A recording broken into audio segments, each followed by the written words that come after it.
అనకాపల్లి జిల్లా నర్సీపట్నం ఉత్తరవాహినిలో మహాశివరాత్రి ఉత్సవాలకు పకడ్బందీ ఏర్పాట్లు అంటున్న స్పీకర్ చింతకాయల అయ్యన్నపాత్రుడు.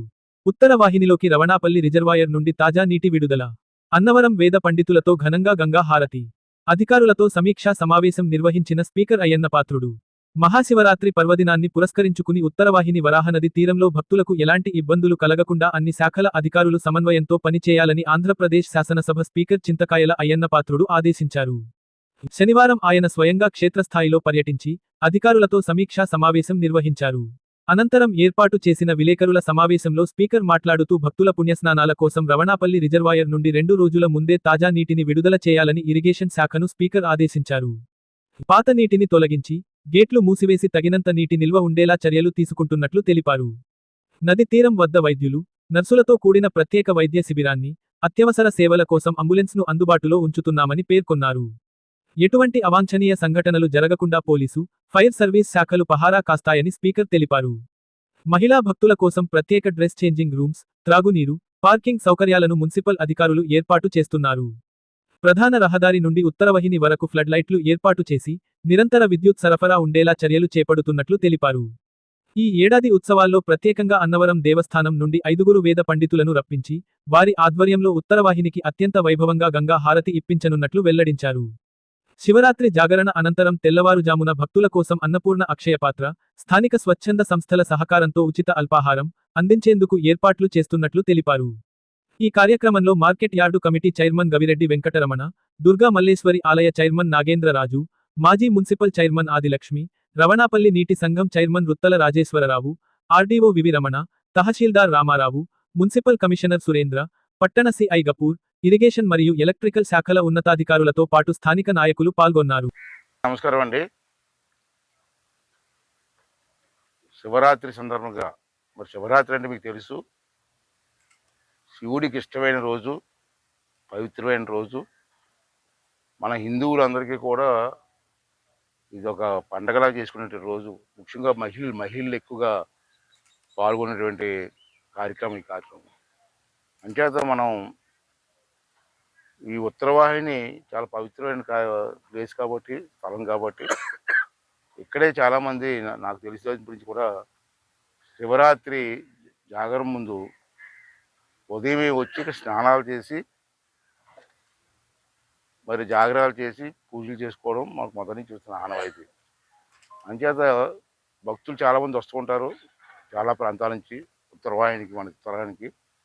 అంచేత వాళ్ళందరికీ కూడా ఏ ఇబ్బందులు కలగకుండా ఈ కార్యక్రమం చేయాలనే ఉద్దేశంతో అన్ని డిపార్ట్మెంట్లతో, ముఖ్యంగా ఆర్డీఓ గారు, తహసీల్దార్ గారు, మన municipal department, police department, fire department, electrical department అందరూ కూడా ఇవాళ సమావేశమై యాక్షన్ ప్లాన్ తయారు చేయడం కోసం ఇవాళ సమావేశం అవ్వడం జరిగింది. ఇప్పుడు చూసారు అన్నీ ఎక్కడెక్కడ ఏం చేయాలి, ఎలా చేయాలి, ఎవరికి ఇబ్బంది లేకుండా స్నానాలు చేయడం కోసం, ఇబ్బంది లేకుండా చేయడం కోసం అన్ని ఆదేశాలు ఇవ్వడం జరిగింది. వాళ్ళు నోట్ చేసుకోవడం జరిగింది. రెండవది ఏంటంటే ఎక్కడ చిన్న ఇన్సిడెంట్ కూడా పొరపాటు జరగకుండా చూడడం కోసం పోలీసుని, అలాగే ఫైర్ డిపార్ట్మెంట్ అందరూ కూడా సహకరించాల్సిన అవసరం ఉంది. ఆ రాత్రి కరెంటు పోకుండా చూడడం కోసం కూడా ఏర్పాట్లు చేస్తున్నాం. రెండవది ఏంటంటే వచ్చిన భక్తులకి సౌకర్యార్థం ఎక్కడ ఇబ్బంది లేకుండా పార్కింగ్ ప్లేస్ కానీ ఇవన్నీ కూడా ఇబ్బంది లేకుండా చేయడం కోసం కూడా ఏర్పాటు చేస్తున్నాం. అలాగే వాటర్ లెవెల్ ఇప్పుడు మనకు ఉత్తరవాహిలో ఉన్న వాటర్ లెవెల్ సరిపోదు. అంటే పాత నీరు అంతా వదిలేస్తున్నాం గేట్లలోంచి. తర్వాత గేట్లు మూసిన తర్వాత రవణాపల్లి రిజర్వాయర్ నుంచి ఒక 2 రోజుల ముందు వాటర్ రిలీజ్ చేస్తాం. ఆ ఫ్రెష్ వాటర్ మళ్ళీ దీంట్లోకి వస్తుంది. ఆ ఫ్రెష్ వాటర్లో గేట్లు మూసేసి ఇక్కడ స్టాక్ పెట్టి స్నానాలకు ఇబ్బంది లేకుండా చేయడం కోసం కూడా ఇరిగేషన్ డిపార్ట్మెంట్ వాళ్ళు వచ్చారు, చైర్మన్ కూడా వచ్చారు. వాళ్ళందరికీ కూడా ఆదేశాలు ఇవ్వడం జరిగింది. ఆ కార్యక్రమం ఆ డిపార్ట్మెంట్ చూసుకుంటారు. ఇలాగ అన్ని కార్యక్రమాలు ఏ డిపార్ట్మెంట్ ఏం చేయాలో, అలాగే రాత్రి జాగారం ఉంటారు చాలామంది, పిల్లల దగ్గర నుంచి పెద్దల దాకా, ముసలి వాళ్ళు కూడా వస్తుంటారు. వాళ్ళకి ఏదైనా ఆరోగ్య సమస్య వస్తే మళ్ళీ హాస్పిటల్కి వెళ్ళకుండా ఇక్కడే ఒక డాక్టర్ని, ఒక 3-4 నర్సులని, ఒక అంబులెన్స్ కూడా పెట్టి, అంటే రాదు దేవుడి దేవాళ్ళు రాదు నాకు తెలుసు, ఎప్పుడు అటువంటి ప్రాబ్లం రాలేదు. ఎందుకైనా ముందు జాగ్రత్త కోసం ఒక అంబులెన్స్ కూడా పెట్టుకున్నాను నేను. ఇవన్నీ చూసి ఎక్కడ ఇబ్బంది లేకుండా చూడాలని చెప్పి ఈ సందర్భంగా మనం చేస్తూ, అలాగే నర్సీపట్నం కానీ బలిఘట్టం ఉండే పెద్దలందరూ కూడా దీన్ని పర్యవేక్షణ చేసి బ్రహ్మాండంగా గతంలో ఎప్పుడు లేని విధంగా చేయాలని చెప్పి కోరుకుంటూ, అలాగే కొంతమంది నర్సీపట్నం కొంతమంది భక్తులు ఉన్నారు. వాళ్ళందరూ ఏం చేస్తారంటే ఉదయం జాగారం చేసిన తర్వాత ఆ ఉదయం తెల్లవారుజాముని కొంతమంది భక్తులు టిఫిన్లు కూడా పెడుతూ ఉంటారు, ఎవరికి తోచింది వాళ్ళు. అలాగే నేను కూడా అన్నపూర్ణ అమ్మవారు అక్షయ పాత్ర భోజనాలు పెడుతుంటారు కదా, వాళ్ళ చేత టిఫిన్లు కూడా ఏర్పాటు చేస్తున్నాను. అలాగే ఎవరైనా భక్తులు ఎవరైనా సరే ఇంట్రెస్ట్ ఉన్న వాళ్ళు ఎవరైనా ఉంటే వాళ్ళు కూడా క్యాంటీన్ దాకా స్టూల్లో పెట్టుకొని వచ్చిన భక్తులకి వాళ్ళు తోచింది వాళ్ళు పెట్టుకోవచ్చు, దానికి అబ్జెక్షన్ ఉండదు. కాకపోతే ఫ్రెష్గా ఉండాలి, ఫుడ్ మాత్రం ఫ్రెష్గా ఉండాలి. మళ్ళీ ఫుడ్ తినేసిన తర్వాత వాళ్ళకి ఏదో ఇబ్బంది పడకూడదు. అటువంటి వాళ్ళు ఎవరైనా ఉంటే వచ్చి కాఫీ టిఫిన్లు కూడా ఉదయం జాగారం అయిపోయిన తర్వాత దర్శనం అయిపోయిన తర్వాత ఉదయం పెట్టడం కోసం ఆ సత్యనారాయణమూర్తి టెంపుల్ పక్కన స్థలం ఉంది, ఆ స్థలంలో పెట్టుకోవచ్చు. తర్వాత రెండోది ఏంటంటే ఇవన్నీ అయిపోయిన తర్వాత ఈ పూజలన్నీ అయిపోయిన తర్వాత వెళ్ళిపోయే ముందు సత్యనారాయణ స్వామి గుడి ఉంది, మనం కట్టాం. అన్నవరం దేవస్థానం వాళ్ళు మెయింటెనెన్స్ జరుగుతుంది కూడా. అన్నవరం దేవస్థానం నుంచి కూడా బ్రాహ్మణ్స్ రమ్మన్నాను, ఒక 5 వస్తున్నారు. ఇక్కడ ఆరతి గంగా ఆరతి ఇచ్చినట్టు ఉత్తరవాహిని కూడా ఆరతి వాళ్ళని పెట్టాను. దానికి ఇంతకుముందు మన లోకల్ పంతులుగా చేసేవారు. అలా కాకుండా అన్నవరం దేవస్థానం పండితులు కూడా వచ్చి గంగా హారతి ఇవ్వమని చెప్పి వాళ్ళని అడగడం జరిగింది.